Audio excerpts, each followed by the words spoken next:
Okay, as we're waiting for everyone else to come in, I wanted to do some introductions so that maybe you can get to know some of the folk who are going to be here tonight and part of the discussion.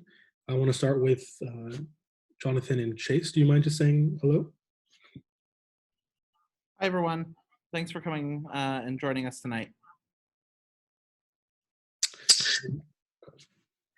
Hey, everybody. I was trying to just lurk. I am definitely in the middle of eating a pizza.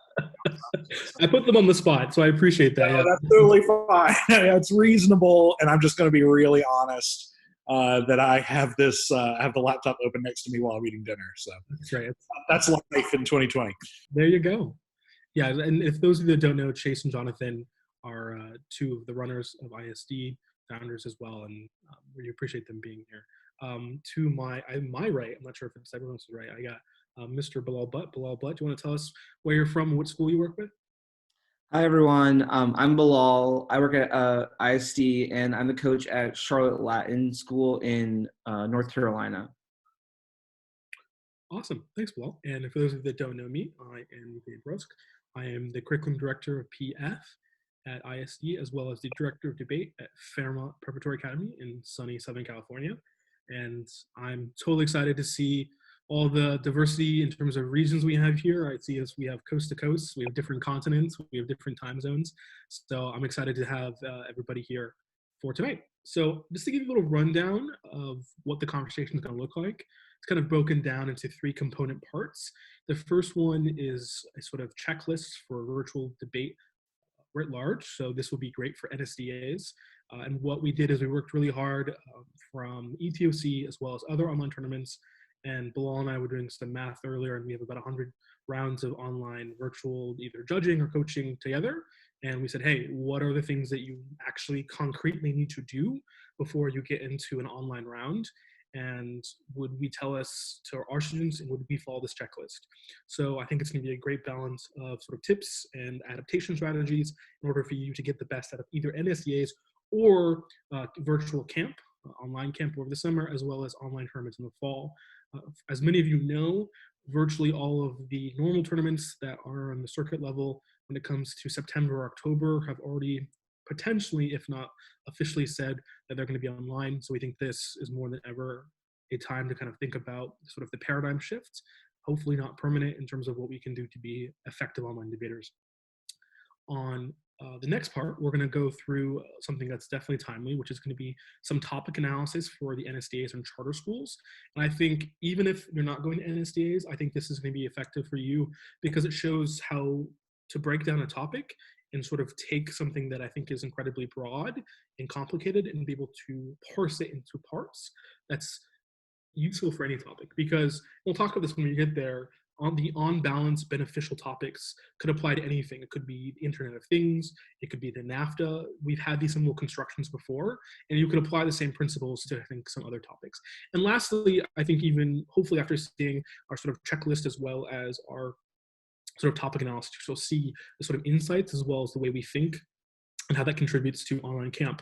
So we'll tell you what ISD looks like, but also we can kind of get into a discussion about why I think doing camp over the summer is going to be more useful than ever because of what's going to happen in the fall. And I think if you want to practice and get through all the speed bumps, what better way to do it than not only just with ISD, but having a camp experience. And I think that's something we're going to definitely talk about. So I think we have a nice critical mass, and we're gonna of participants, and we're gonna jump straight in. So like I said, we're gonna go through the checklist. We'll open up for discussion. If you at any point have questions, you can put them in the chat. I'll have Bilal kind of keeping a lookout for that, and Bilal, feel free to jump in if you think that there is something that's kind of timely that you think that is necessary. And also, hey, if we miss it and you want to jump in for a question afterwards, that's gonna be great too. So just give me 1 second. What I'm going to do is just open up a checklist. And this is going to be actually a working Google Doc that you'll be able to view. And we're going to give you access to so that you can keep a copy of your own. And what you can do is download it as a PDF. And you can actually literally turn it into a checklist and make sure that you've done through all the steps as you go forward. So just, Bilal, give me a thumbs up. You've seen everything from my screen? Okay. Chase, just a second person, you're seeing everything from my screen? So like I said, this is going to be a Google Doc that we're going to run through and they're going to have access to. So what we did is put together sort of a checklist and components of how to debate online in a virtual way, and we broke it down into two sections, okay? So the first section is going to be practical tech and setup questions and checks, and then the secondary part is going to be sort of substantive adaptive strategies. So the first part might be something you're familiar with if you did ETOC or done virtual. There's some similarities, but I do think we put some annotations as well as some specificity as to why you should have some of these checks. So as we go through, I'm going to give you reasons as to why these are in here and give you sort of anecdotes or context of what I've seen and why it's necessary. So it seems really intuitive. It seems like this is obviously a starter for everybody, but internet speed and connection, I think you could probably do more to make sure that you're set up for the summer, if not the fall. And what do I mean by that, right? One of the problems that's happening that I've seen is when you are, for example, streaming right now, when I'm streaming, the quality of the video as well as the audio, though I'm not hearing my own audio, is not actually what everybody else is seeing. What I'm seeing is basically a non-sort of replayed or what's a non-technical way of saying it? I'm basically seeing a version of myself that's not being sent to everyone else. I'm not sure with the quality of what you're seeing. And that's important because you might have the misconception based on the fact that I'm like, oh, look, I look like I'm in 1080p. I look great. It's going perfect. But in reality, what your computer is doing is it's not sending your video out to send it back to you. So there creates some misconceptions. And what I found at the TOC was that there were definitely teams who, I'm not saying that there were disruptions, but there was enough of a lag that it became noticeable. And this is where the conversation is getting interesting, which is, why does this matter if it works 95% of the time? I think that if you can up that to 98%, I think if you could take away even smaller sort of lags, you would be surprised, especially on the subconscious level, how less disruptive that will be. And I'll kind of explain why. One of the things that I ask all my debaters to do, and I'm going to ask that you do moving forward, if you're going to go to NSDA or going to do a tournament in the fall, is you need to have someone else record a speech or a conversation with you from a different location and IP address, right? What you can do then is go back and check the quality of that connection in order to troubleshoot it. Because I think the first problem that people are having with tech is they're not aware. And I think the other issue is that people have a general idea of what their sort of clarity is based on maybe their classroom experience. But because you're not actively engaging in something like debate, which almost is a virtual transcription when it comes to flowing, right? Your judges are maybe listening to everything or writing down as much as they can. You think that the same sort of quality can be matched from a Zoom classroom to a debate. And I don't think that's the case. And I think you have to double check and triple check everything. As a note, though, you should also be careful because the person who's recording you might have their own issues on a different device or different ISP provider issue or a different IP address issue. So what you really need to make sure you do is have maybe try it twice with two different entities, two different people, just to keep your awareness pretty high in terms of what your signal is like. And we'll talk about why those sort of, even the small disruptions matter in a second. I would also check your internet speed. I put a link as there's some neutral tests out there. There's some more that are provided by the ISP who people some debate on whether those was effective. But there's some great speed checks out there where you can check the speed of your internet based on two metrics, right? Obviously the upload and the download metric. And they're going to be different, right? Because what you're uploading online when it comes to your signal and your video is going to be maybe more important for your judge to see and your opponents to see. Maybe you are better or more proficient with your opponents or judge having less quality, but you just don't know that. So make sure that you check it. I've noticed, for example, for some of my kids that the speeds are matching up, and oftentimes it's not the ISP's fault or just sort of how the setup is in the house or in the apartment, which we can talk about. But check your internet speed. Everyone has said this, ETOC has said it, if possible, move as close as possible to your router. Right? It's really important because it is basically the easiest way to increase sort of your bandwidth limitations, or decrease and increase the sort of clarity that you have. And I know a lot of us, there's reasons, literally physical, maybe because, it's Google Fiber or other things, you can't change where you are in the house. Maybe this is the room you have to be in, or the router can't move. Explore a Wi-Fi signal booster, and this is something some of my students have implemented. I think they did a great job of making sure that their room or their location was better off because of it. There's a lot of options. There's a variety of price points. But if you're thinking about, again, of getting sort of the optimal clarity, make sure that you do that. As a backup, it's always nice too to see if you can connect your electronic device to an Ethernet cord. That also tends to be something to kind of, again, be a quick fix. One of the things that I've liked is that's an easy fix is toggling the video quality, and I provided a link there so you can kind of walk through it.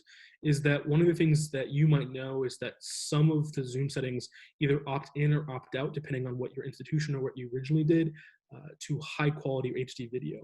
And if you are still having issues, it's oftentimes an easy fix to just sort of toggle between that in order to solve some of those problems. In terms of contingencies, I only saw it happen twice out of, I think maybe of the 15 rounds that I either judged or watched at ETOC, and only once at another tournament, online tournament that I was at. But there have been times when people's internets have either crashed, there's some sort of a reboot problem, and you want to have contingencies in place. Again, it is not likely. You have probably been aware of the issues that are coming out, but there's a couple things that you can do ahead of time just to minimize the sort of lag. What's great is a lot of online tournaments now have had tech time, meaning they're allowing you time in order to make sure that you reconnect. But the more you can minimize that, probably the better. And one of the options is making sure you have a hotspot ready to go and making sure you have a backup device. I will say iPads as a primary streamer as well as a backup streamer are not ideal, as well as some other tablets. I have found that whatever sort of the residual sound technology is in them is not as good at preventing the echo. So you'll notice for people, maybe in class you've noticed, or maybe in debates, that if you have an iPad, it's not going to be as ideal. And sometimes, obviously, there's feedback issues, which we'll talk about with the audio performance. So audio performance, like I said, you can't guarantee feedback. You can't minimize feedback all the time. So one of the things you either want to do as a standard practice is use headphones or just have them on hand. I've noticed, in one of my rounds, someone was unaware of a feedback problem. They had to spend some time to go get headphones, have them on hand. It's a great backup. I know there's been some sort of debate on whether AirPods are that great. I think it's a backup, which is fine. The audio isn't always as perfect, but I think it's better than having the potential for feedback. Obviously making sure that they're charged beforehand. Again, if you use this as a checklist the night before, it's a great way to make sure that you're set up in the morning. The tech stuff, I think all of you are very tech literate. I didn't want to spend too much time on it because obviously some of this stuff is sort of infrastructure based. But I do think there are little things that you can do to tweak it. And on a sort of a macro scale, the reason I mention this is I noticed in particular that, remember, even if the debates are going at the same speed as they were before, which we're going to advise against, you are having all these other variables that you didn't have before that are distracting you, right?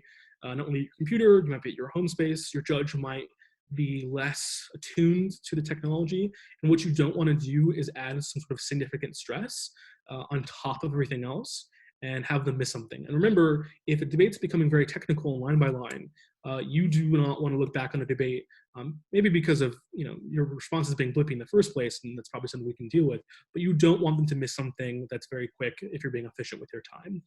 And so I think doing this retroactively obviously would make you have some regrets, so doing it proactively is something that we would recommend. So we can talk about tech tips maybe afterwards if you have anything else also to add.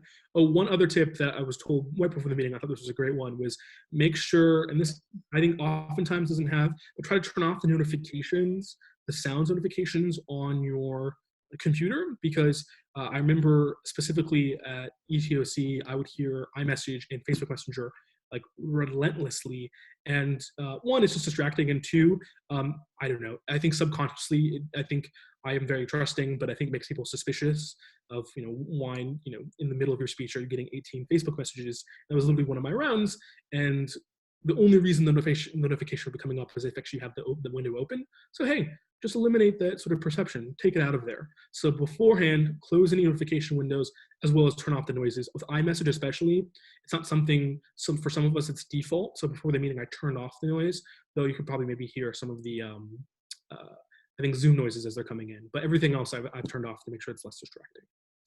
So let's talk about the debate space physically, and then some in-round tech pointers. So this one's obviously, again, pretty intuitive.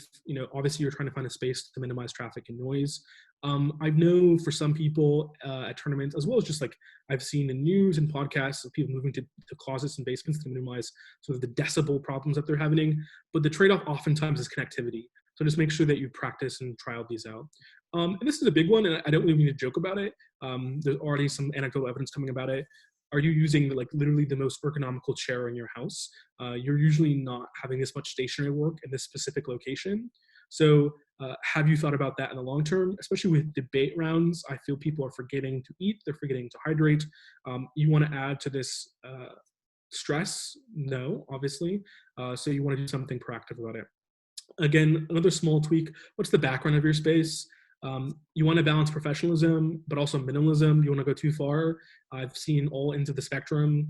On one end, I've had someone with just pure white sheets. And I think like the ideal and sort of the intent was great, but I actually think it was ironically a little more distracting and kind of looked like they were kidnapped. And you might just want to just think about like a pure white vacuum is not where you're going, but also on the other end of the spectrum, just subconsciously you will have judges that are going to be either or consciously thinking about what's behind you, so you just don't want to give them anything to be distracting, clutter, etc. And we would hope that judges aren't forming opinions based on what's in our sort of surrounding. At the same time, you don't know what's going on, so try to minimize that, right? So just think about it consciously beforehand. One of the ones that I've seen is having you strategically located near your trophy case. I don't know how I feel about that one, but hey, you think about it. Maybe it's a good nudge to show some judges, but you don't want to go too far. So just think about that a little bit more. Lighting, again, I've linked some really interesting evidence on this already. You want to balance natural lights. We'll talk a little bit about Zoom fatigue in a second, but they're already looking into sort of your ability to concentrate in these settings, as well as maybe in a debate round is affected by the fact of what lights around you, etc. And lastly, like Zoom fatigue is real. Like being someone who had to judge double flights, but not even debate, which I think is significantly much more straining. You got to take breaks. You got to be conscious about it, because at tournaments, you don't take breaks that much anyways. You're not eating. So you have to be much more conscious about it in the settings of a virtual tournament, because it's very easy just to sit in that space and not really think about it. So be conscious about it. There has been a lot of evidence now about why Zoom fatigue in particular is real and why it's different, because I mean, a lot of us are probably thinking, look, we've heard all of this science about why computer screens are bad for you, why, maybe staying online, blue light is bad for you, but the sort of uniqueness about Zoom and sort of debate is that they've been doing these sort of anecdotal studies about where eyes are tracking in the way in which you're trying to read body language. And there's something happening on the subconscious level that's straining you on a level that's just unique, right? And I think that's going to be exponential in debate. And I think that's something you have to watch out for. So in-round tech pointers. So one of the things that I loved that students did with me, as well as I loved when students did with others, is confirm with your judge prior to the round upon a signal. So some tournaments will do this ahead of time and say, hey, you should meet up and kind of discuss the logistics of the round. I recommend like 2 thumbs up, 1 thumb up, something that's not auditory, because that could be a little more disruptive and requires them to actually obviously toggle different settings, but also confirm with everybody else so that you have beforehand, before you give a speech, ask, is anybody not ready? Or ask, is everybody ready? You can do something. And the reason I say this is because in 2 rounds, we didn't know that someone had actually gotten kicked off of their audio feed, but they were still connected. And then literally in one of my rounds, and I never thought this ever happened to me, I got kicked out of a round, and it was sort of octafinals or quarterfinals of TOC, and they had already started the speech. And I was like, this is a good tale. You should always confirm everybody's there. And I felt bad. And, Zane, who's from Hawken, was really nice about it. And I was like, start over, buddy. I was not there. So you always got to do some virtual checks, because statistically it's going to happen. And it's something that you really want to do to make sure that you're on board with everything. Okay, so visual cue, get the confirmation before you speak, just to make sure everyone's on board. It happens, I think, in Southern California once every 6 months, where there's a region that literally loses connectivity for like 6 hours. Who knows when it could happen? It's something that could happen in your area. Maybe that day the router isn't cooperating. Just, it's good to be responsive, right? I also recommend, and it's up to you, because maybe this might be a little too extroverted, but I would ask after your first speech that you've given, like, hey, was that good for everyone? Were there any issues? Because that's a great time to adjust and maybe fix the problems before they get worse. So after your first constructive, like, hey, was that good for everyone? Great. And then, you don't have to bring it up again. Online platforms. So obviously right now we're using Zoom. Other ones I've seen are Google Meets, Hangouts, Skype. Yotli is another one that's popular. There's other platforms that are being utilized. They give you the ability to obviously choose how you view the room. It depends, right? Obviously for ETOC, for those of you that participated, there was a sort of a infrastructure built upon the actual video platform itself. and you have the option of viewing it with the sort of classroom infrastructure or in the Zoom app. So kind of play around with the settings depending on what NSDA ends up doing. I think, I mean, we can talk about this after. I'm pretty sure they're using classrooms.cloud or the whatever derivation that is from the ETOC. The benefits of doing it in the app is it's much easier to switch to gallery view. And I go back and so gallery view for right now, if any of you have it toggled, probably not in this situation because there's only 2 of us who are probably actively participating or speaking, but gallery view in a debate might be nice because you can see, let's say, the 4 or 6 screens, right? And what that allows you to do is kind of see what's going on in the round, see sort of maybe some of the response that your judge is having. I mean, they're probably gonna have a poker face anyways, but I think it kind of helps the suspension of disbelief a little bit more. The benefits of speaker view obviously are it's more interactive in terms of responding to who's speaking and gets you that sort of close proximity to the face of whoever is speaking. The downsides are, and what's something I've noticed, something the judges have mentioned to me, is they get a much easier view of your poker face. So if you don't really have a good debate poker face, just remember now you are more close there than ever. And some judges don't respond well to sort of, I think, inadvertent or intentional sort of facial responses. But I think the sort of the premise and the caveat for this is, depending on gallery or speaker view, and I think there's different options in Hangout and Meet and Skype, it's going to affect how it literally sees you in the round as well as your opponents, and be conscious of why you're doing it, etc. And this is the next tip is obviously just a general debate tip for online debate, but make sure you have offline mode and your Google Drive or Dropbox turned on. I mean, if your internet goes down, you're not going to be really participating in the round anyways. But let's say you're with your partner in the same room, or I think it saves you time. Just take everything back online and get that speech lock going. Always a good tip to have offline mode in Google Drive or Dropbox set. So if you want, to read about sort of more tech tips in detail, I would check out the TOC's online best practices. They go into a lot of depth as well. And then for those of you that are really interested in podcasts, Joanna Stern from the Wall Street Journal has had a great podcast every week where she, talks about anecdotes from working from home from a technology perspective. And she actually wrote an ebook, which was really amazing, where she crowdsourced like thousands of different sort of tech tips on how to adapt to working online. And if you really want to sort of maximize that, I really recommend it. You do have to have a Wall Street Journal subscription in order to get it, but if you email me, I can get you a copy.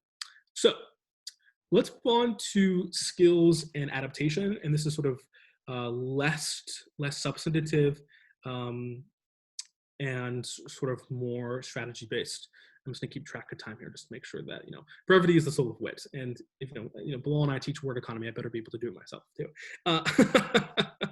And I think a lot of people here for the charter school stuff, right? That's the meat. Speed. This is a controversial topic, obviously in general. I'm not gonna change your mind on this, and there's a lot of opinions on it. I will just say this. Science about what the optimal speeds are for lay people, just in conversation, right? I'm saying lay people not as judges, but the sort of the optimal speed that exists out there is somewhere between 145 to 165 words per minute, right? I've noticed that I think teams are slowing down, not like substantially, but they should slow down in a virtual environment. And I put some really good evidence in here showing when you slow down from 250 words a minute, I don't think anyone's reaching that too much these days online, but to 188 words per minute, you're increasing comprehension by over 8%. And that's just for normal conversation. I put some really interesting resources on the bottom of this document about what the content does to comprehension. So if you combine the speed problems as well as sort of the content, I'm just letting you know that it's going to be much more difficult to be able to catch speed at a high sort of spreading level, as well as sort of even maybe a high above average level. So I'd recommend, and this is sort of the best practice that we said, is that you shoot for something that's a little more reasonable. I think later on in the document, I say somewhere between 680 and 740. And I know for a lot of you are thinking, oh my God, that's like 200 or 150 words less on average. That's almost a whole sub point. I think at least for lay judges, I think we're community judges, this is sort of the strategy that you need in place, and you don't have to sacrifice substance and content. But you can read through this later. I think it's really important that you start to conscientiously think about speed because it is, I've noticed, harder to follow because depending on if judges are flowing on laptops or even on paper, on top of everything else they have to do, I think whatever we believe in our heads is the ideal amount of information they're getting, which I guarantee you is less than 70%, is probably now going to be even less. So it's something to think about. So like I said, the average should be between 107 and 180 words per minute. I actually did some practices with some of my debaters to kind of see the differences between them. And I feel like there are some actual differences that are substantial enough to think about. For the 1AR and LD, for those of you that are also participating in LD, I think there's a little bit of a higher threshold, but I think something to think about. Other tips, I think all of you are already probably implementing meta-organization, but I think in order to improve comprehension further, I think that you should think about how to structure it more, because what that structure is allowing you to do is actually take conscious pauses in the speech itself, and that could be subpoints, it can be links, it could be sort of any sort of contention transitions. But if you're sort of having a monolith of the case right now with no meta-organization or substructure, this is the time to start thinking about making sure you do that. And it also is great for strategy because you want to prevent grouping in the rebuttal anyways. I know a lot of us hear or see examples of when you don't have good superstructure, people go up there and say, oh, their 3 links are the same. Oh, the first impact and the second impact is the same. Group our responses together, right? The better you get at meta-organization and the uniqueness between sort of the meta-organization, the more likely it is that you can prevent that sort of grouping strategy that happens in rebuttal. And this is a great time to do it. If you're going to improve your meta-organization, this is the time. Substantive jargon obviously is going to be important too. I think this is a general lay strategy. You can go through and think of different terms, but I give you a couple of examples, right? Turns, extensions, drop, solvency. I think the moral of the story is that you want to take away as many obstacles to community or lay judges as possible on top of the load that they're already taking on with this sort of new horizon of debate. And that just kind of evens the playing field more for you. Also with case construction, I always think big picture. So if virtual debate doesn't allow you to debate as much on the technical level as you want, I noticed some of my debaters felt as if they were losing more tech rounds. And it wasn't because they think there was forced errors or unforced errors, right? I think you could say, hey, maybe this is the time to practice even at camp or at early tournaments thinking more narrative-based. And I'm not saying you have to pick, a truth over tech sort of paradigm for yourself here, but I do think that there is something to be said by moving away a little bit from the tech to maybe something that's a little more of a hybrid in order to maximize the online strategy. And the reason I say this is, one of the reasons I like balancing the principles of truth and tech is that you want the path of least resistance to your judge's ballot. I cannot tell you how many rounds I've seen where the judge's RFD is, or the written or oral is not breaking down sort of the ABC link by link sort of argument. It's, oh, I bought terrorism, right? Oh, I bought sort of international relations, or whatever, right? They're reducing it down to a very simple topic. Or like sort of a synthesis or a reduction of what your argument is. And the easier you make that for them, the easier it is for you to kind of pull that ballot. Obviously, if it's in a tech round, it's another story. Like maybe the link chain does really matter. Maybe sort of the terminal defense does matter in the specific situation. But I do think that, one of the things that you need to start developing is sort of simpler narratives, maybe things that are a little proximate closer to the truth than you had before in order to accommodate for community judges. Because let's be real, the good news about having virtual debate is that means anyone could probably come in along and judge. That doesn't mean, though, however, that people are going to start hiring more tech judges or college students because that requires resources. It's still going to be easier from a funding scenario to hire parents or lay community members, and that's not a bad thing.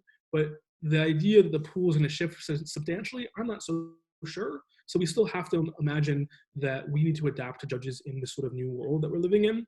And we want to make their life as easy as possible. And maybe by changing your case strategy a little bit, you can do so. Evidence. So one of the things I noticed at the last few online tournaments that I've done is that even if there's an evidence chain that hasn't happened before, because oftentimes PF isn't doing it, but now that it is, judges are proactively actually searching through it before you even say, hey, that card you should call for. And whether we can talk about sort of the ethical problems with that or the lack thereof, it's happening, and you need to be more conscientious, of the evidence that you're putting in there, as well as the evidence ethics that you uphold. I hope, and the ideal is that this is already part of it. I understand there's practical limitations, and I've seen with block files, especially because you have so much to cover, you have trust in maybe the teams you're working with, or trust in your partner, or trust in maybe a group of teams that you're working with, that the evidence is good, it's cut correctly, it's in context, the citation is there, we know what it says, we believe what it says.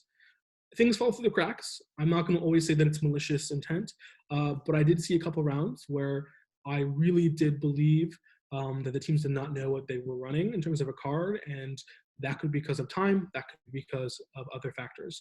So you need to engage your ethics and evidence more than ever, because, and this has been happening in policy and LD, especially on the college level for years now, right? Which is flashing / evidence email chains are the norm, right? So some of the evaluation is happening, regardless of whether we think that the evaluation should be happening from a tabula rasa perspective or the judges intervening. It's happening anyways. Either judges are admitting it or not, fine.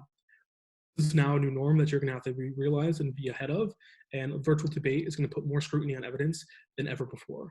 And you don't want to be that team or that individual who gets all the scrutiny in the first couple of tournaments because the cards aren't up to par. So it's something that you really have to think about as we transition to virtual evidence. We'll wrap up on sort of the tech and adaptation strategies and move on to the charter school stuff.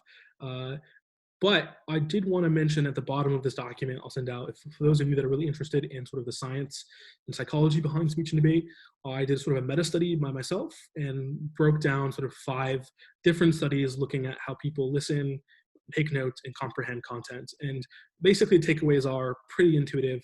The faster you speak, the more esoteric you speak, the less notes people take, the less comprehension that's happening. But I also just want you to know that what you do in a round on a physiological level does affect and have outcomes. I think that's important never to forget.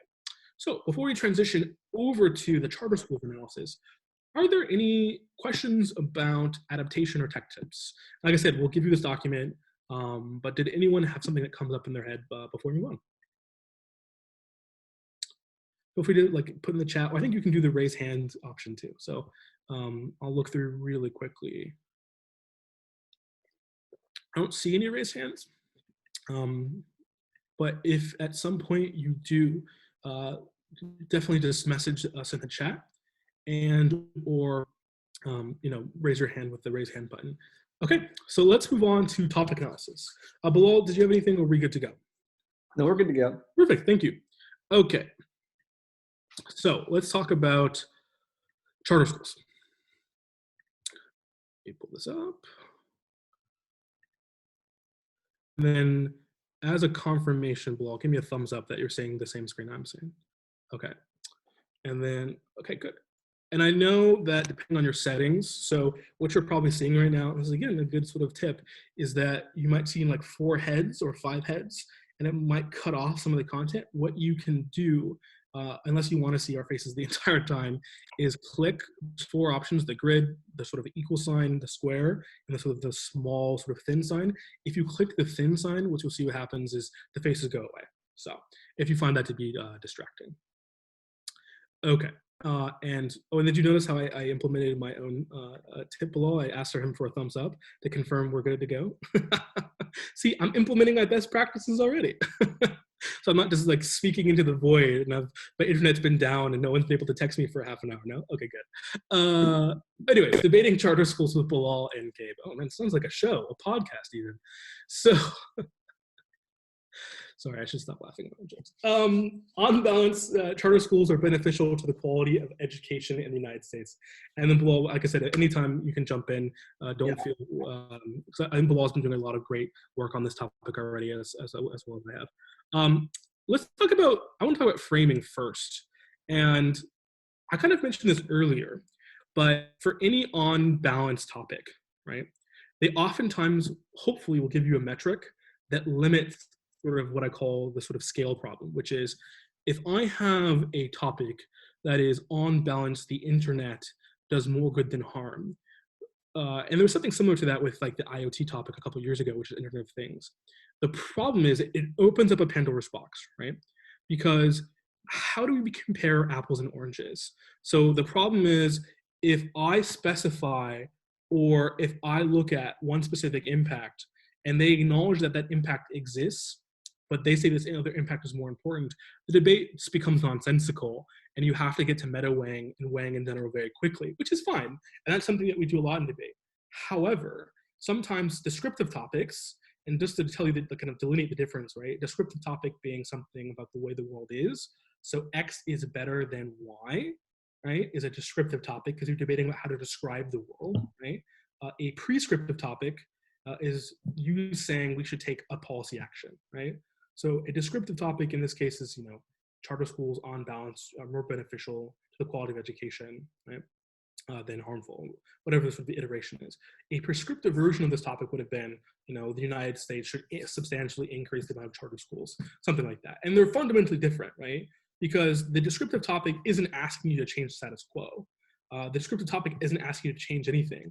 It might ask you to think about the counterfactual, right? The way the world would have been without charter schools, asking you to do anything differently. And if you look back and you watch the finals of the Nafta topic from 2 to 3 years ago, is that, and I'm not sure if it was useful for the debate at the time, but I think there was an interesting conversation that was being had about, the debate was asked consequences of NAFTA, not if NAFTA shouldn't have happened or not have happened, but then the debate became, what would a world look like if we didn't have charter schools, or in that case, we didn't have NAFTA? So interesting question. Limited it somewhat, and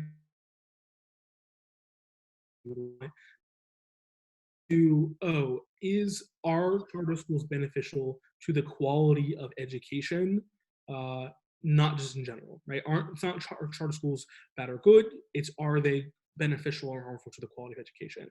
Also note, and we'll talk about this later, is that it's not saying are charter schools better than non-charter schools.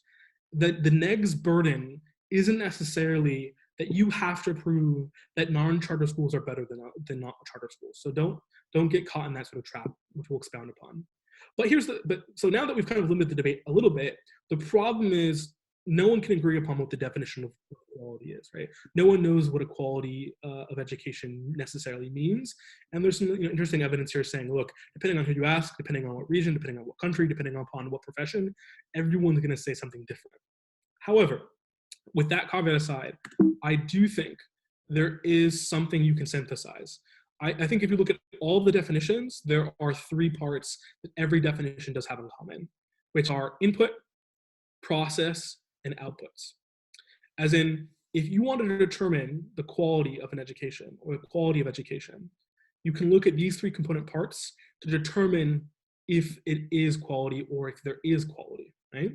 So here are 3 different authors from 3 different subgenres of journals, from 3 different eras saying the same thing, which is there is a general consensus that when we're evaluating whether something is beneficial to the quality of education, we're referring to, like I said, input, process, output / outcome, right? Same thing here from the 1997, right? Input, process, output. Same thing here. But learners, learning environments, content, process, and outcomes, right? I would say learners is probably part of process, learners either input or process, content, etc. But you can see there's some level of consistency over here, where if you're breaking down whether a charter school is good or bad, you can break it down into 3 baskets. Are inputs good or bad, beneficial or harmful? Are the processes beneficial or harmful? Are the outputs beneficial or harmful? Also, you might be thinking, well, there's no impacts. It's like, okay, it's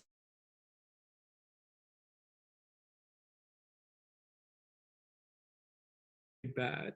Well, what you really see are here are the 3 warrants, right? They're the types of inputs in the top of in a specific charter school, like platonic ideal or in practice, that lead to negative outputs or negative outcomes, right? What does this look like, right? So examples. So you can, the way that authorizations are done are arbitrary or inconsistent, and that leads to negative outcomes. And we'll talk about what those look like, or outputs.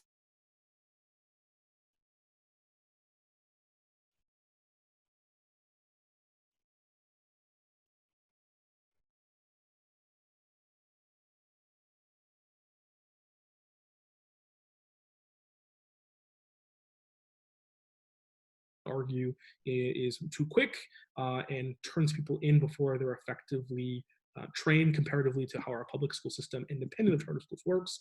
Funding for people, merit-based pay, right? The admission allocation process, as in, is it a lottery-based process? Is it different depending upon what region you're in? How do you literally build a school space, etc.? These all themselves aren't going to be your terminal impact or your final impact, right? They're not going to even probably be your secondary impact, but they could be a link or the connection or the reason as to why a certain output is happening, right? So you could say, look, what's happening at the start that's leading to outcomes or outputs that are positive or not? What's happening in the processes that are happening in charter school that's leading to positive outputs? Not. Right? And that's where I think you can start. If you're like, how do I even begin to form meta organization? How do I even begin to compare in the debate? You can talk about, look, we isolate different processes that happen in charter schools that lead to different outcomes. Here's why this process uniquely creates this outcome. But I think this will really help the judge think of the debate linearly, as in there are different components of a charter school that lead to different outcomes. And it could be that what happens at the input is more valuable to the debate than what happens in the process, or vice versa. And I think one of the things you don't want to do is get up there and say, well, this study said that charter schools decrease literacy rates by X%. And then the debate's, well, no, our study says they increase literacy rates by 19%. Because fine, I have that evidence debate, and I can get these aren't going to be comparable probably, and they're not going to look at sort of, I think, relative analogous data sets, and they're not going to probably account for all the variables that are necessary to make a holistic interpretation of whether charter schools in all instances decrease literacy rates. They're probably very subjective to a region, type, or time period in charter schools. So what you can do is say, hey, generally speaking, these type of inputs and processes happen in a charter school that we think, generally speaking, have these sort of outcomes. I think that provides some better organization, warranting, as well as link stories for your judge in order to evaluate it. Like, oh, I get the ABC thing, which is charter schools start this way, A.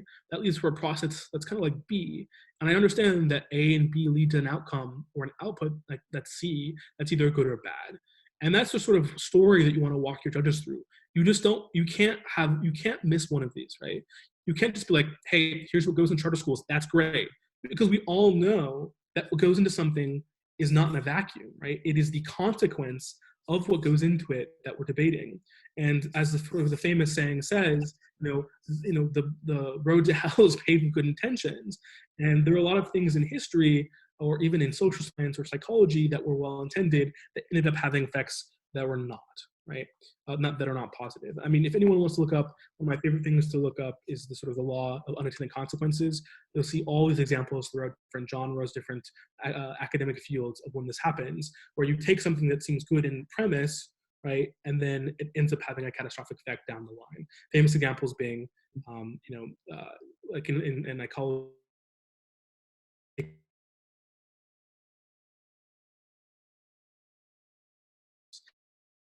the best analogy, but it gives you a sense that the law of unintended consequences. I can't forget this, right? So everything has to work not just in theory but practice. Let's say their inputs are great. They have the great onboarding, which is bringing teachers on and making sure they transition. They have good training. Their school's new. Their finances per person are great, but then it's not implemented correctly because of the student-to-teacher ratio, because of the way they track achievement, because of safety, because of diversity, right? That's part of it as well. So in practice, are all of these inputs working out? And then lastly, outputs. All of these things, these inputs and process, lead to something. And the debate might come down to those outputs. That's fine in weighing those outputs. But you need to know the inputs and processes that lead to them. Okay. So I know you probably don't want to learn about the history of charter schools in America. I do want to say one thing about the timeline, though, which is you'll know that charter schools are new, relatively speaking, not to the United States, but like in the scheme of the cosmos.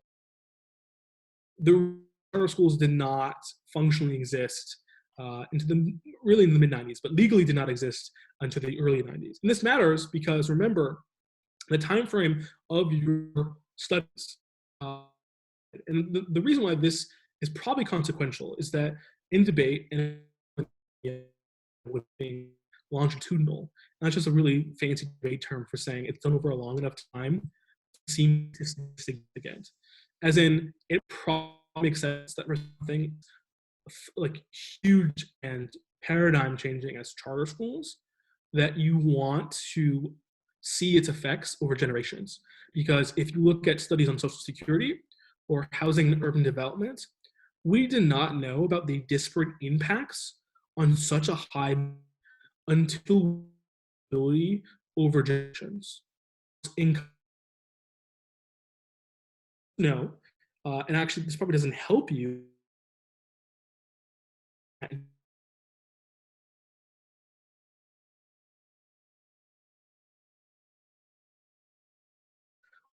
Using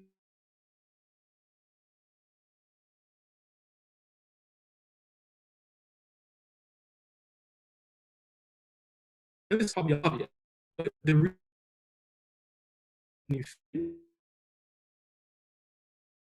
increase of charter schools, as well as the number of people in them, as well as the teachers, has increased exponentially. So some of these studies that are taking into account, let's say pre-2010, this statistic alone, right? 2000, 11 years. By doubling, like 5% of all students is a massive amount of people. So you just really have to be careful when you're making holistic interpretations of data when the sort of the timeline of charter school says that it's doubling every 10 years. And I'm not sure holistically if you can make interpretations about the data. And by last year, virtually, all states, 45 states had charter schools, as well as DC, Guam, and Puerto Rico. I think I'm going to jump in finally. I think the timeline does point out two great things, and I think Gabe illuminates one really well. The idea of how, one, the scope of charter schools is growing, but yet it's still really small. So depending on how you're interpreting the topic or debating the topic in round, I think you do have to think about what the purpose of charter schools was. And if you read the first timeline snippet, it talks about the introduction of charter schools being the purpose being solutions or providing education for students. So either you approach the topic with charter schools filling in a gap that public schools don't serve, or you create this narrative that charter schools are the future of of education. That's your choice. I don't think that either argument lends itself to more strategic or less strategic outcome. But I do think when we start talking about the scope of charter schools in round and the purpose, that I think helps build on the framing, which we talked about previously. If it's only 5% at best, who is it serving and why? And I think those questions are pretty important. And even on this timeline, it seems it's obvious that it's one growing, and its purpose is to serve a subset of students. Exactly, and that's a really good point, which is these sort of macro level policy changes don't happen because people think that something should come out what's called like sui generis out of nothing. Problem. Other issue that what does this group of students look like? So the most recent statistics are actually on the right here, which is now, and this one actually is missing one state, but 45 states plus DC, 3.3 million students, right, are attend charter school. That's 7,500 schools as of, I think, January of this year, with $450 million in funding. Some people have brought up funding disads, as in, the amount of money that goes from non-charter public schools to charter schools could be a trade-off, which we can talk about, but it isn't as substantial as you might think. It depends really on the specific area, and the number of teachers right now is 220,000 charter school teachers. The other part, and this one definitely needs more up, depending on how it's played out in the last 4 years, but I think it's important to point out the demographic makeup, because a lot of these arguments are going to have to do with, like, look, quality of education isn't of charter schools was to fill a certain gap. You better make sure that it is serving that gap, or if not, the benefits from it are still going to outweigh the harms. And you'll notice, right, that the demographic breakdown is pretty diverse, with 1/3 being Hispanic, and then at least 25% being Black students, as well as obviously some other demographics that you can note here. But that's more than 2/3 at least serving non-white communities. And that can either be something that sort of magnifies or really traumatizes / harms sort of the scale of your impacts and the reversibility of it, because if you're trying to address social mobility and equity and equality and it's making it worse, right, that's really harmful. Or on the other end of the spectrum, if you're making sort of and helping solve for the gap in inequality, so it's going to be important even if, let's say, on a whole, student outcomes are decreasing, if student outcomes for a specific demographic or group are increasing because they have been historically disenfranchised and lack social mobility or have had less access to it, that can be something you can start to do the weighing on. So I think it's really important to realize that this debate isn't going to be about, oh, literature rates increased by 10% or STEM representation decreased by 2%. It's about who is affected by it. And even if holistically, let's say like the majority of students are in a certain sort of interesting limiting factor. So, this is something I thought about a lot because this topic is, it's great in the sense that it really gets into something I think a lot of people know about, at least intuitively, but also is frustrating because if you look at all the literature, there is not going to be any serious academic who concludes one way or the other. And the reason is because charter schools are specific to states.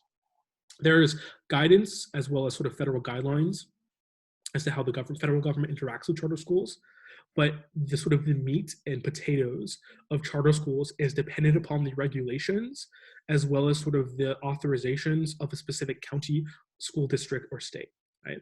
And the reason why this kind of stirs the pot is that you could have a study that says that, in this specific part of Florida or the specific part of greater San Francisco, charter schools are not doing well. But it's really hard to isolate whether that is endemic to the structure of charter schools as a whole or to the structure of charter schools specific to that region. So be very careful when you are kind of making arguments and using evidence that you've isolated the general and unique input or process or outcome that can be generalized to them as a whole. Now, what you could also do is the math game, which is to say, fine, we looked at all, that's a lot of time and effort. We looked at all of the regions you're talking about, and we think, 40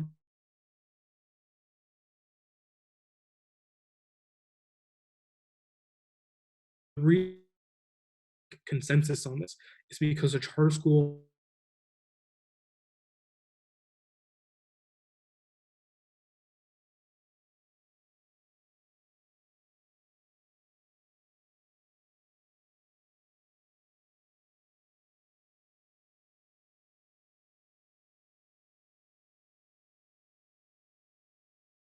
that's the argument, which is in practice, this is how they're playing out. And in practice, this is how they're working. And maybe you can pull trends, but just be very careful because a lot of studies say, oh, this isn't because of charter schools, because of something else. Now, I've had this discussion before. People said it doesn't matter if that's the case, because even if in practice, that's what's happening, it's still technically true that charter schools do more benefit than harm, or more harm than benefit.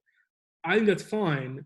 The reason I point this out, though, is when you get into an evidence debate, is if the reason why your evidence is better, ends up being better is because it's cherry-picked, you're going to run into problems, right? But if you can say why this is illustrative or generalizable or the best piece of evidence in the round, and you can explain the internal warrants as to why this probably applies to other charter schools that we can't encapsulate, that's going to be something that's really important. And look at the breakdown, right? I mean, it's obviously very heavy in terms of urban areas versus rural areas, let alone, rural areas are virtually non-representative. But I just something you have to keep in mind. And like I said, everything I read will not come out one way or the other because of this. If you look at meta studies, I really, if anyone says they have a meta study that looks at all charter schools, hey, give it to me. Be called for it. I have not seen a single meta study that will come to some sort of conclusive, like statistical regressive model on charter schools writ large, in a way that's, I think, like legitimate. I've seen some that have tried, and I have some very deep concerns about the methodology, but I haven't seen anything yet that I'm confident in. Okay, let's get to the meat and potatoes even more. So Bilal kind of told you why we like sort of the inputs, processes, outcomes sort of structure.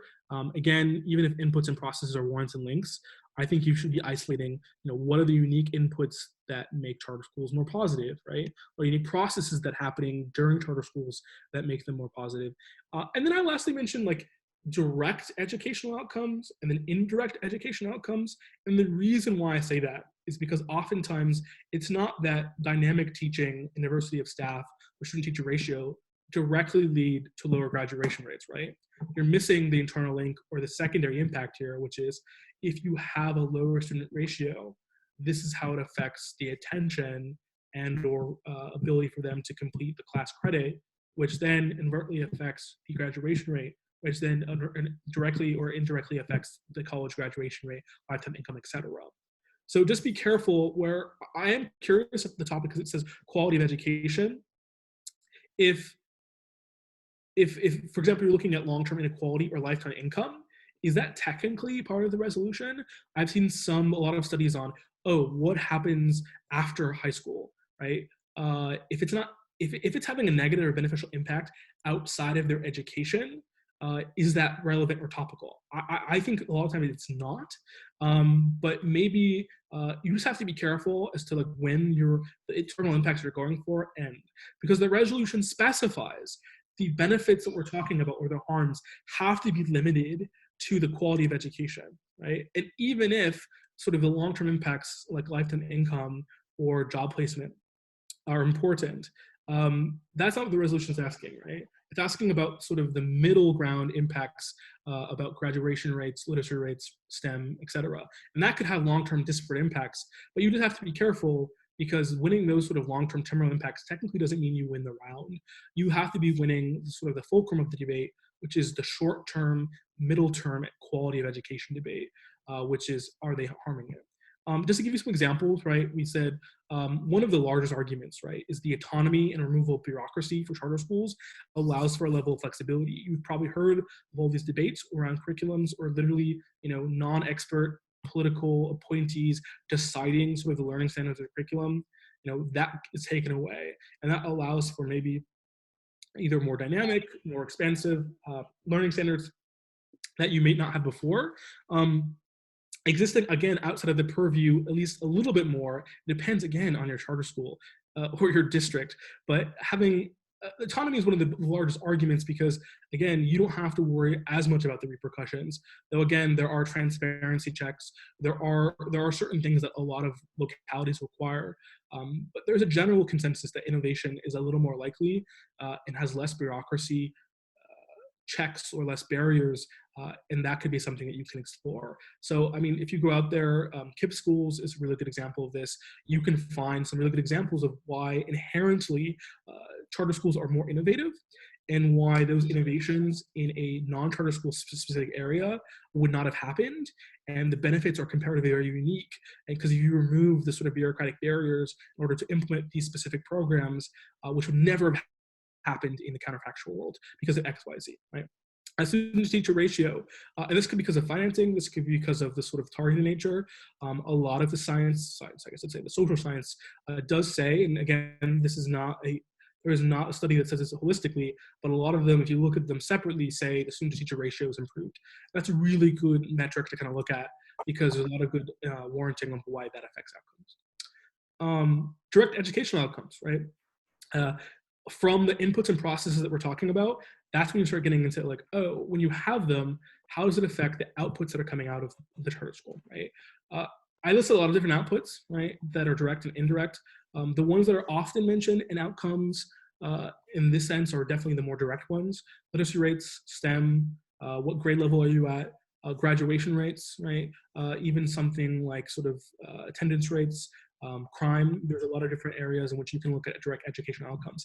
As long as they come back to affect something that I think is in the short term or middle term of that education, I think that's important. I think there's an argument to be made that someone's educational sort of timeline usually presumably extends outside of high school. The vast majority of students actually don't obviously attend a four-year college or maybe even a two-year college. But I think you could make an argument that if an outcome prevents you from having having the chance of education, that can be part of the sort of round topicality that is quality of education. Well, do you have anything else on pro charter school strategies? And we can, if you want to jump back to this at some point, group, we can talk about specific links. But I just wanted to see the kind of the structure you should develop as you're doing it. Yeah, no, I pretty much agree with you overall. approach in terms of thinking about what makes charter schools unique in terms of like what they do different than other schools or traditional public schools. And I think we have a good list, and people, I'm sure, come up with their own ideas of what inputs and processes can be affecting outcomes for education. Awesome. So obviously on the reverse, what are the unique inputs that you can say that are harmful? What are the processes that are harmful, that are inherent partly to the system, and what outcomes, right? One of the arguments has to do oftentimes with the admissions process itself. Is it lottery-based? What sort of metric are they using? There's been a lot of controversy on different metrics. If they are sort of merit-based, if they're lottery, you can then connect those inputs to sort of inequities in the system, be it specifically to a region or a group, right? The opposite end, of course, of innovation and independence is the absence of oversight. And this could be obviously a very good, I think, part of the clash in the debate, which is it's hard to decide which examples to look at and to say which are more holistic or illustrative of a trend. But there are a lot of good examples of of what in theory was looking great, in practice fell apart because of a lack of oversight and transparency. And you have criminal, civil cases, you have just general, I think something in the statistic where something between 250 and 300 charter schools are shutting down every year. And there's a lot of good evidence to suggest like what effect it has on the community. When that happens and you have to reacclimate a student, especially a high-risk student, when it comes to their educational outcomes, to a new school, it creates sort of a cycle problem that people have observed. So you really have to look at what are the unique inputs that kind of cause instability. I mentioned the funding allocation, the for-profit problem. So there's a big legal educational debate in terms of what the status of charter schools are. And the answer that's not going to give you any solace and or sleep is that it's really contextual and dependent. But oftentimes, the funding allocation does at least partially come from some government entity. On what level, be it local, municipal, state, federal, right? It's going to look very different. And there's different guidelines and restrictions. The funding does come oftentimes with strings attached, right? And transparency mechanisms. Oftentimes, maybe those aren't enforced. They're getting better at it, maybe. But there is hopefully some sort of mechanism in order to make sure that there is oversight. But to the point of allocation, there are really interesting sort of trade-off studies that look at when you take money that might have otherwise been earmarked, discretionary speaking, from let's say a public school that's general, as we assume to be a public school, to either a public or whatever sort of legal denomination we want to call a charter school, right? What are you getting sort of for a dollar to outcome ratio? What does that look like? And the reason I mentioned earmark and discretionary is because oftentimes, budgets are set, and they're always set, a year in advance for certain, depends again on their county and their school district, etc. But they say, look, here's the pie, here's X amount of the pie that's to be allocated to certain education, right? The way a lot of new states and the way it's happening now is that when they're deciding the education pie, there isn't two pies, right? There isn't a charter school pie and a non-charter school pie. Oftentimes, this isn't always the case, but oftentimes they're together, and money that would have otherwise gone to other schools might have been kind of redirected. And this becomes really problematic because, as you know, the amount of money per capita or per pupil has really oftentimes large effects on the effectiveness of the education. It's not obviously 100% linear or exponential, right? It doesn't matter if you throw money at any problem and increase it from 50 to 100% increase. It's not always going to solve it. But you'll notice oftentimes the amount of money per pupil goes down the more that you have charter schools. And that could be fine if you prove that the charter schools are filling a need. But the problem is, if they are affecting the quality of education for everybody as a whole in a negative way at the expense of the rest of schools, that could be really negative, right? Because especially in certain school districts or certain communities, if you drop the per pupil spending rate by less than 10%, it has a ripple effect unheard of, right? Be it for free breakfasts, be it for the student-teacher ratio, be it to other things. So I think it'd be really interesting to look at how the funding allocations have been changed or affected. And that's something that you can obviously connect to long-term outcomes. Obviously the processes, depending on what charter school you're looking at, there's, different models about teaching to the tests, about sort of the way maybe they move away from that, and then maybe that's good or bad. And you can pull up a lot of back files about whether it's good or bad to move away from standardization. And that could be a good way to kind of, I think, as a good filler. I don't know if I'd ever collapse on standardization, but if you can prove that charter schools are kind of moving the thermometer or the meter away from standardization significantly to non-standardization, that can get you into a debate that I think a lot of judges have at least some knowledge on. Maybe they have their own convictions on it, but something to think about. Like I said, public school trade-offs we talked about. One of the largest arguments too, again, is this actually helping reduce racial inequity and racial and gender inequity as well? And again, you have to be careful because the topic is asking that outcomes are limited to educational quality. Now, it could be to the educational quality of a certain demographic, right? That's immutable, be it something like nationality, race, gender, sexual orientation, etc. But you just have to be careful that it's not long-term impacts that aren't related to education, because that's not what the debate's asking, right? It's asking about a very specific directed outcome to a very, not narrow, but as a set that wouldn't exist in the topic which whether charter schools are good or bad, right? Because you could have a whole debate about, charter schools end up causing, World War III or the collapse of the American economy or whatever, right? But that isn't what this debate has asked us to do. It has asked us to narrow it to the secondary or short-term, mid-term impact, which is quality of education. Okay, just for the sake of time, because I do want to get you out of here soon. I wanted to just give one quick thing, Gabe. So one thing I think that would be helpful for teams is if they call them district schools versus charter schools. So most of teachers unions and other educational organizations, because of how many of them are public in terms of charter, use actually the phrase district schools because of the fact that they actually, traditional public schools in the United States have to have a district that actually has a school board and has a superintendent and all those sorts of things. And charters aren't required to have the same sort of structure. And so district schools versus charter schools, I think, would be a good way for folks at nationals to distinguish without getting confused about public dollars and the for-profit companies that run charters, et cetera.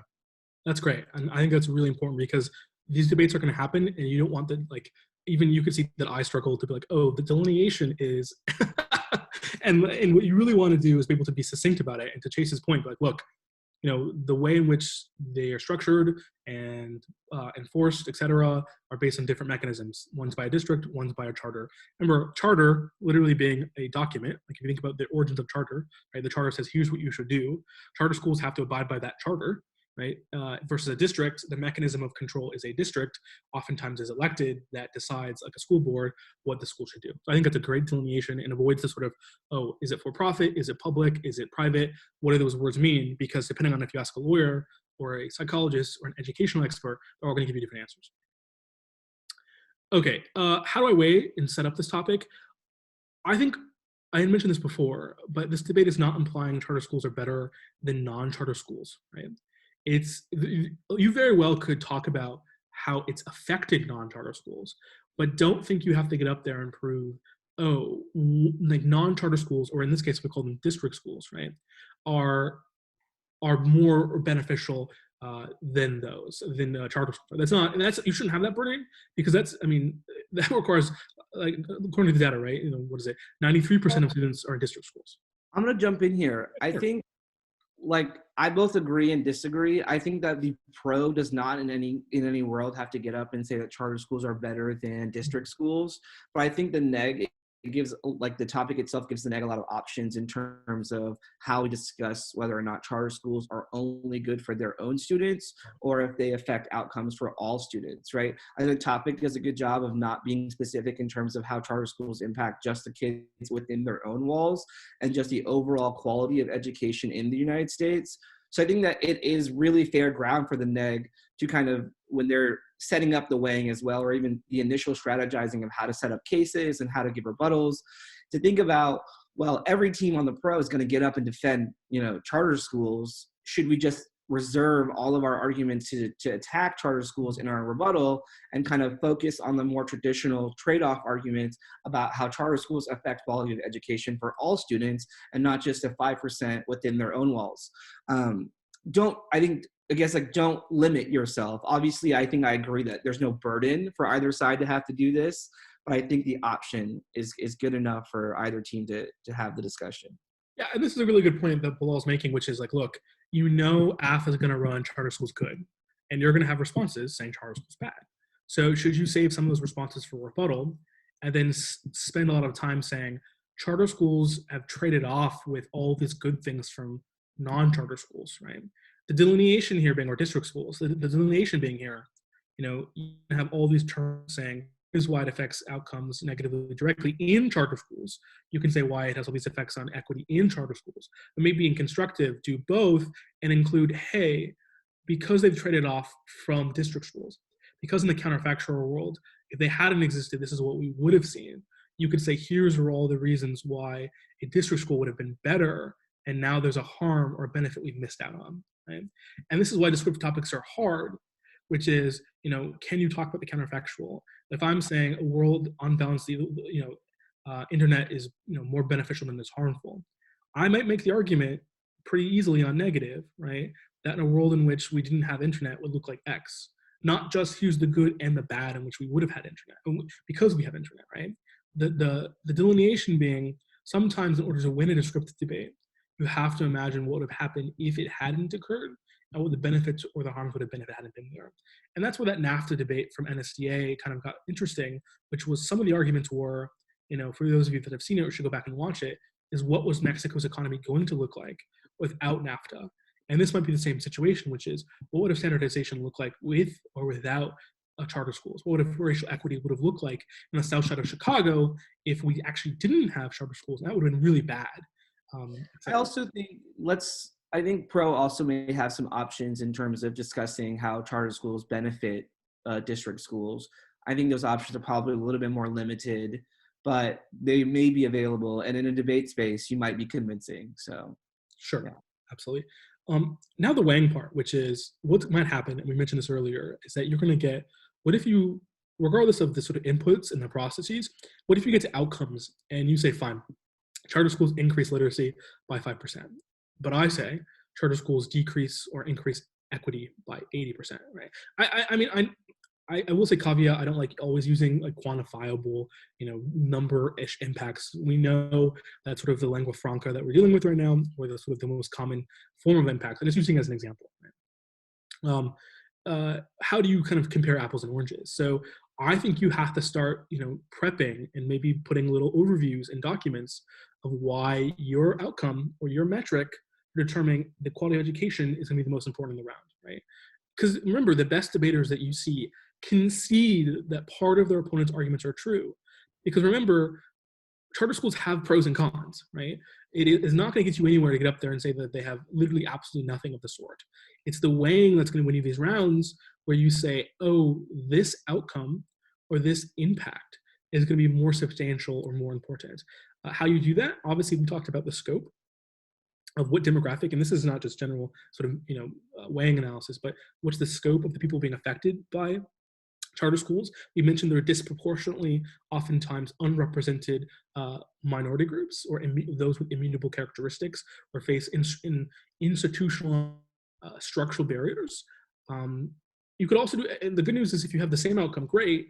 Now you can start looking at the warranting, right? We both have a debate on whether charter schools affect graduation rates, right? Let's look at the internal warranting. Here are the two processes or two inputs, and you could probably come with maybe something that's more friendly than inputs, and we can help you with that. But here are the sort of the design elements or sort of inherent qualities of a charter school that affect graduation rates, right? Then you can have a link debate on that. Logically, why does it make sense or not make sense? But you can also have the evidence debate. That's great. So now we're looking at the evidence. Why is my study on graduation rates more illustrative or effective? It looked at more people. It took into account more of the sort of the variables that we talked about. It was a sample size that was more analogous to the rest of the United States. It was predictive, right? It was longitudinal. But again, I'm not sure how long these studies can be. But the concern I have is what happened with the IoT topic, which is the Internet of Things topic. Basically, is IoT good or bad, with some caveats there. But is that you're going to predict such, you're going to choose impacts that are going to be unrelated, and then you're going to have to find a common denominator. So maybe that common denominator, again, is something like equity or some sort of educational outcome.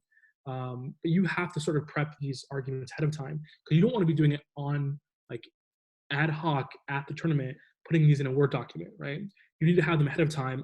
Literally any impact you have in your speech, I ask you, write up the weighing mechanism right now is why this is the most important metric or means of determining whether something has benefited or harmed quality of education. If I win, my inputs or processes are happening. Does that mean the outcomes don't matter? No, right? I would love a world in which people could win on links instead of secondary impacts. But if they say, fine, the inputs are great, the processes are, they don't lead to outcomes that are positive and negative, then we're not going to be winning debates. So you just have to make sure you understand the interconnected nature of inputs, processes, and outcomes. There's some citations to some of the framing that we're talking about. I'm going to ask for questions at the for topic questions at the end of the next part, because I think it would be great to have all questions at once, and I want you all to stick around. But I really appreciate you sitting here for a little bit. We do want to talk about something, which is, look, we love debate. Bilal and I and the community that is here for a reason. It's because we wanted to continue on, and we wanted to see it as popular and as effective as it has been.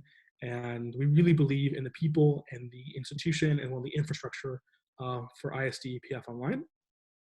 And you're probably asking yourself, look, everybody's online right now. So if I'm making a choice between ISD and other programs, now that time isn't necessary as a constraint, location isn't as a constraint, what should I be making my decisions on? And for those of you, I know I saw some familiar faces in there, and they can speak to it, as well as those who've been with us in the past. I think we get not just some of the best faculty in the past and then prospectively in the future, but these faculty have as many wins, bids, qualifications, master's degrees as any other program out there. And I can sincerely say that these coaches and these instructors are there to help you succeed. And every single person I've worked with is sincerely a good person, a nice person, an effective educator. And when parents ask me, like, why would you send your student to ISD? One of the many reasons I always say, like, look, the people they're going to be around with are people who love debate, who are good at debate, who are good at teaching debate, and, like, more importantly, saying, hey, I want you to feel as if this camp was meaningful to you, not just from a personal perspective, but you come out saying, oh, I sincerely believe I was a better debater. And you can look at the people we've worked for in the past, and we can guarantee you that the people you will work with this summer will have that same level of caliber. And it's something that I really, really hope that you're able to join us on. Specifically, faculty highlights, what makes this faculty in general sort of like, I can even use our input process outcomes framework. I think the input is definitely, maybe that's too meta. As I'm the curriculum director for those that know me, and Gabe Rusk, I've directed camps with more than 125 students. I've experienced, I have taught every grade of debate from 5th graders to literally, 24-year-olds at the University of Oxford. Ran curriculum and operations for one of the largest online debate platforms. And I think that's why ISD is going to be great. In particular, compared to others this summer, is that I and some of the other people I work with have actually had online experience with some of the organizations that already were online pre-COVID. And I think that that's going to give us some insights that are going to be really, really useful. Our student instructors, full-time educational professionals, championship level coaches. So these are folks that are employed by schools. They're there who've had sort of educational training and know how to structure in the most, I think, effective, efficacious way. And I think that's really great. I also think one of the greatest, I think, selling points of ISD is our junior instructor rotation. And if you are someone who really wants to get a diversity of perspectives from circuit debaters that were technical, regional debaters that are really good in lay adaptation, what I think is really unique about ISD is that we don't sort of relegate or sequester them to specific labs. We say, hey, you get the opportunity to work with them over a lot of time. And I think that's something that's really specific to ISD, on top of the sort of the quality of the specific instructors. So, obviously, sort of the 3 components that we make up the soup that is ISD. Look, skills, right? We can give you a list of tricks, things that are short term, but really it's about sort of solving things on the subconscious level, right? Skill sets, be it word economy, be it sort of the narrative style of your constructive speeches, be it grouping in rebuttals. be it collapsing and round vision, right? This is something that you build up over time. It's a muscle memory. It can only happen with sort of commitment, persistence, but as well as the people that you need. And, tricks are short term. I don't think they build up with muscle memory. You might remember them. I often ask when I was at camp in 2006, what do I remember the most? What have I developed the most? I can guarantee you it's not sort of the little tricks that can be condensed down to 1 or 2 sentences. It's really the skills development. And that requires sort of the faculty as well as the attention that ISD provides. And that's what's been great over the summer, which is, the trade-off to an online format is going to be obviously heavy in terms of missing out on that camaraderie on one level, but I think we can build that up again. But also what it allows us to do is spend more individualized attention online, meaning a lot of that travel time and logistical time that was required during physical camps is actually be able to be reallocated, ideally online, and that the amount of individualized attention is going to be much higher, and the ability for you to kind of work simultaneously at your own pace, but as a pace that kind of mirrors your sort of growth pattern. And actually, funny enough, this gets back to the topic, which is one of the things that really stands out for different charter schools or different school districts is how you track growth, right? If I was saying before a camp, here are your goals, and here's how sort of the metrics will show that you reach those goals, right? What we learned from standardized testing isn't, they went from getting a 46% to an 86%. No. It's how they've individually grown relative to their specific needs over time. I think that's what ISD interestingly does as well, which is like, look, what are you trying to do over time? I'm not going to take a group of 14 individuals who have different experiences and say, hey, this is the outcome that we all need to uniformly be. I think ISD really provides that sort of unique tailoring. That's great. And I will live and die by this. The ISD family, if you have been to camp, if you know people have been to camp, I think we have the most positive group of people in terms of if you ask and pull people out of everyone else, and I think every other camp has said, who are the people you trust? How many friends have you made? How much fun did you have? How much little stress compared to others have you had? I think we would win a lot of the time. And this is all anecdotal. But hey, like I said, if we did holistic meta-analyses, I would bet a lot on it. The ISD family is literally at tournaments and rounds. So excited to see everybody, and I think that really means something and actually shows that there's something going on. So what does camp look like? I think a couple of things that I really want to highlight, and this could be, again, if you're thinking about camp in general, something you think about when you're comparing sort of your options.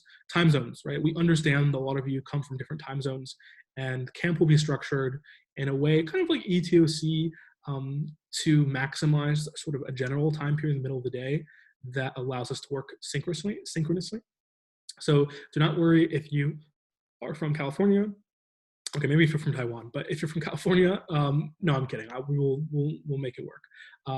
But from California to the East Coast, to the Midwest, to the South, there's gonna be a lot of, I think, coordination to make sure that that's not gonna be an impediment to your ability to participate. And the way it's gonna generally be structured is, we understand that we don't want you to be synchronously working online with lectures. We understand that there might be some exceptions to this with certain electives or workshops, but we really believe that if you have this sort of lecture unilateral one-way directional content with you, either a little bit prior to camp or during camp, depending on what you need, you're able to work on that at your own pace. And if you have to have questions, of course, the lab will talk about that content, but you're able to utilize it. And what's great is you're able to go back to it, right? I know you take notes, maybe even you record during physical camp. This will make it more easier than ever, which I think is going to be really interesting. And you'll be able to kind of pull from this sort of library, at least during the summer, to work on that sort of asynchronous content. If we are going to meet synchronously, right? Because we talked about Zoom fatigue before, we want to make sure it's meaningful, and that's going to be our labs, our office hours, our debates. We all know labs are some of the best parts of camp, and we take that seriously, and we really believe that we can balance the idea of finding a lab that meets your skill and suit, but as well as kind of allowing for you to grow.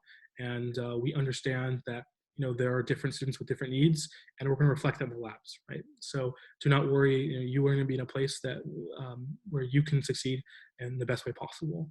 And the synchronous time is definitely going to focus on labs. And, it's not always going to be, you in a room with 12 people, with the computer on for 4 hours. There'll be breakout rooms with junior instructors coming in. Depending on what you need to work on, you can break out into rooms with your senior instructor. I think it's going to be really great in terms of the ability to be flexible, as well as sort of tailor to what you need. And of course, debates. I think that's the part that's been, I think, pretty quickly dealt with in terms of logistics. The debates are going to look really good in terms of how they're done. We're working with other, a lot of us either worked with or worked at or been participants in tournaments already with some of this infrastructure, and we'll have it all ready to go. And then, honestly, last point too, and I know this is, a pretty simple point to make, but man, I really don't think you can beat in terms of quality content. I can guarantee you there's not going to be a trade-off. 975 I think it's a great opportunity and investment. Even better, I to my knowledge, no one else is offering this. But if you sign up for ISD 2021, you literally get 2 summer camps. So you obviously get this year as well as next year for the same price. So, as someone who grew up with a family that was first college generation, who, worked really hard to get me to camp, this is really important to me in order to create equity. And I really appreciate ISD taking this seriously and saying, hey, we obviously care about our camp, but we also care about the students. I think this opportunity is something that is really important. And hey, we got 2 sessions. So we start the first one June 27th to July 10th, and then the second session, July 12th to July 25th. And yeah, so we will open up to the floor. You got topic questions, you got camp questions, you have tea questions. Let me know. Tea being, tea is my drink. Okay, any questions? If you want to shoot topic ideas to us, Bilal and I will be like the voice. We'll be like, hey, we like these ideas. Here's our sort of reservations about the idea. Let us know, and we can kind of evaluate our sort of gut check about the argument. We've read a lot of the literature. If you have anything in mind, we're here for you. If not, I really appreciate everyone being here. I know, you spend a lot of your days in front of a computer, and we appreciate you taking more of that time. So floor is open if you would like to ask questions. Otherwise, you're good to go. Like I said, everything will be sent out. I keep adding caveats. Everything will be sent out to you too. So.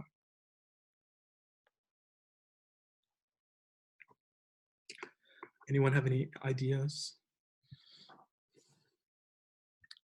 I did see some faces from last year. I'm gonna say Amelia. Amelia was my lab last year. Amelia, are you going to Nsdas? I'm not sure, but yeah, we'll talk. And this is a great opportunity to come on. We can shoot ideas at us, and if not, it's okay. Oh, excellent. Amelia, are you guys going to go? I should say, are y'all going to go? Sorry. We'll chat about it. We'll talk strategy.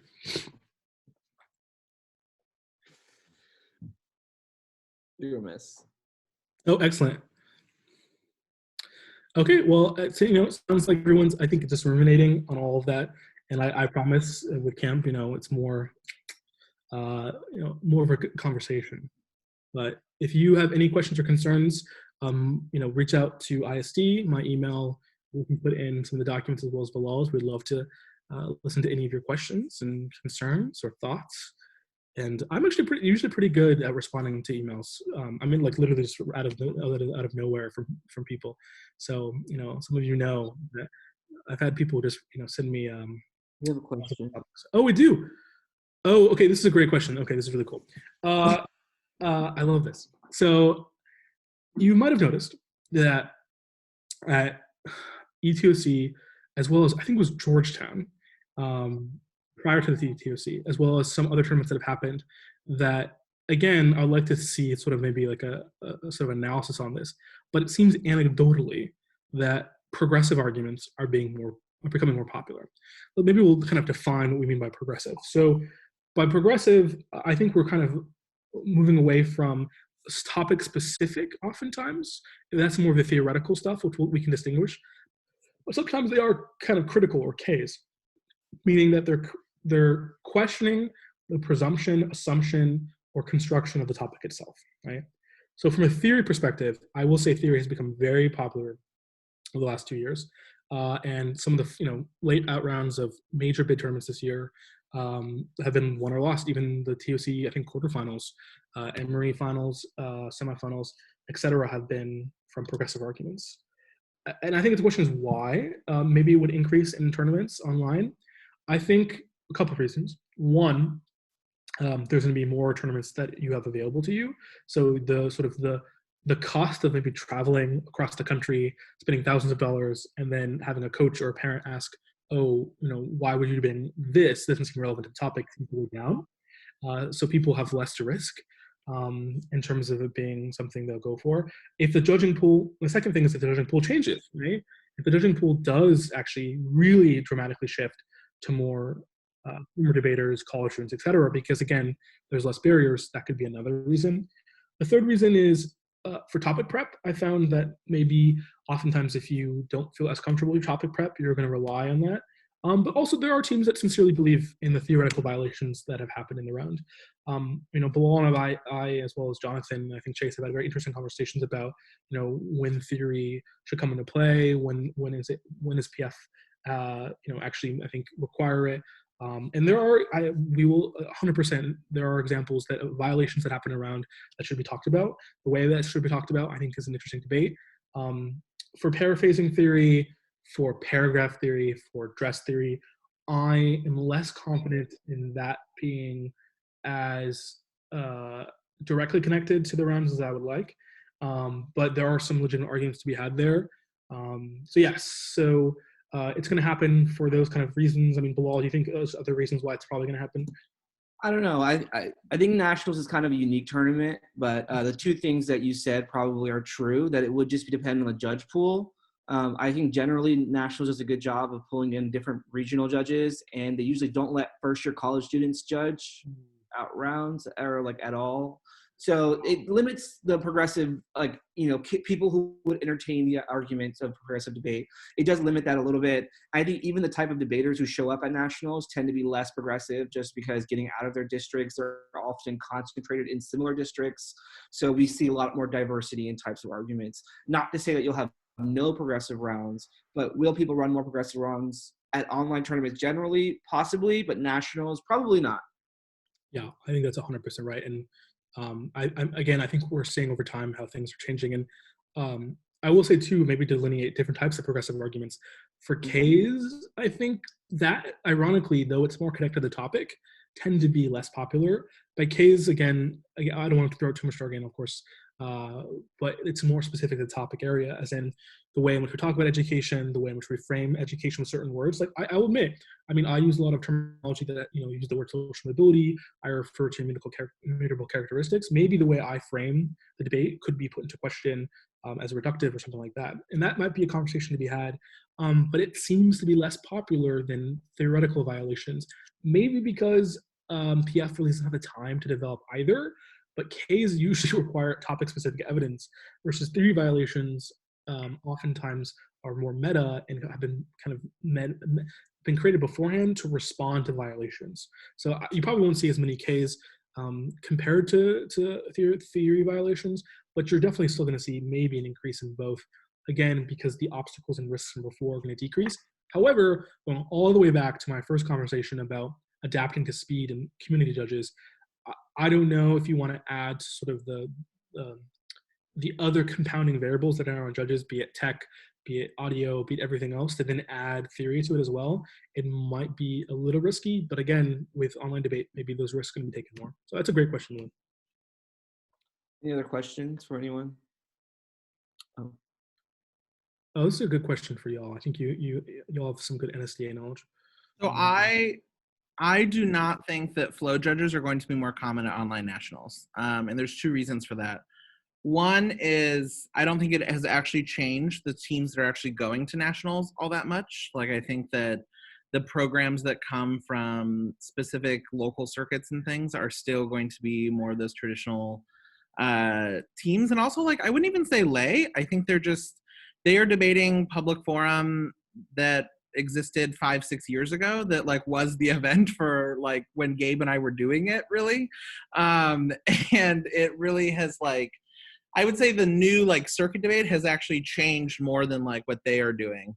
But also, I think that with the day requirement of nationals this year for judges, where you have to be available for the whole day, I think it's much less likely that I think it's very likely that parents are going to be those judges, or that other community members will be those judges. I think NSDA uniquely makes it hard to just hire or put anyone in a public forum in a lot of their debate rounds. So you're still going to have to bring your own judges. So I think a lot of schools who don't know the circuit, who don't travel a lot, are going to use parents, local judges who are not going to be the progressive judges that you guys are, or whatever, the more flow judges. But I actually don't think that's bad. I think that it forces the national champion then to actually be able to engage with both styles of debate.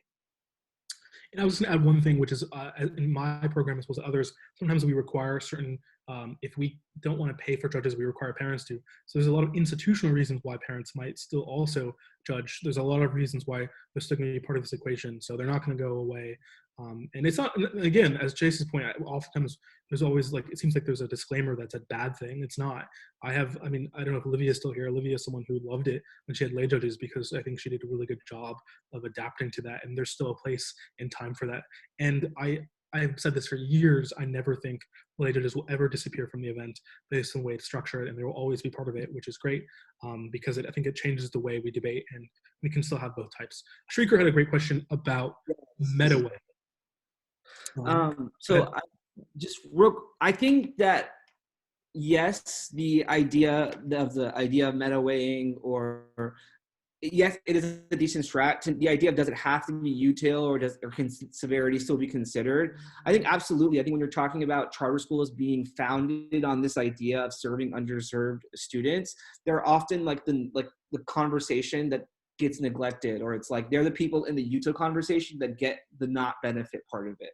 So if you can kind of frame the round being around that, that's the conception of charter schools and the people they should be serving, or in the converse, or in the con world, if you're arguing that no, they're actually harming those specific students or that subset of students, I think that you do get to frame the round not to just be about util, and it still, I think, enters that on balance situation. So I think unwarranted, yes, the util debate probably is on de facto framework. But I think if you can introduce something that defines severity to be more important for a subset or for a specific reason, I think that's easily a good strategy. Absolutely. And I think, ironically, util gets a bad rap. Because I actually think in its real conception, it takes into what Bilal just said, which is severity weighing, which is, not to get into a philosophy lesson, but, Bentham's conception of util isn't the number of people affected, right? Let's say your team says, 18 million district school students now get 50 cents less per head. We should win because 18 million is bigger than the 1 million, let's say, students who have 10% higher literacy rates now. They don't win, obviously, because 18 is bigger than 1. It's implied that you have to do some comparative analysis, that the 50 cents as it affects the 18 million has to be compared to the sort of the increase of literacy rates on the 1 million, let's say, of a specific Latin population of Southeast LA, who now has this really unique literacy rate increase that's never been seen before, right? So I think util, when people say, we're going to win because, cost benefit analysis, they're actually even missing the original conception of util because it built in that severity weighing. And I know that's being a little pedantic, and I think it's a great point to bring up, but I think it's implied. So. I think even go back to the meta weighing, I think really framework is probably just your answer here, is that if you're getting in early in a case strategy and reading a framework that's warranted, by the end of the round, you're just extending it, and it should be the weighing, right? It should be why you've already done that work. Yeah, and to Bilal's point, let's do this early. Start doing some practice around documents that you've written up. You prefer our impacts outweigh. And again, you don't have to use that verbiage, but you don't hide under the rock. This debate's going to come down to comparing outcomes. It might be on evidence. It might be on the inputs and processes. But if I'm a good debater, I'm going to concede that some of your outcomes are true. My outcomes are worse. Any other good questions? Yeah. And I think Shrieker represents SoCal, so thanks, Shrieker. That's fair. Great. Well, thank you so much, Gabe and Bilal, and thanks to everyone for joining us. If you have teammates who want to check this out, I will upload it to our YouTube channel and also to our Google Drive. And we hope to see you at Nationals and this summer. Thank you, everybody.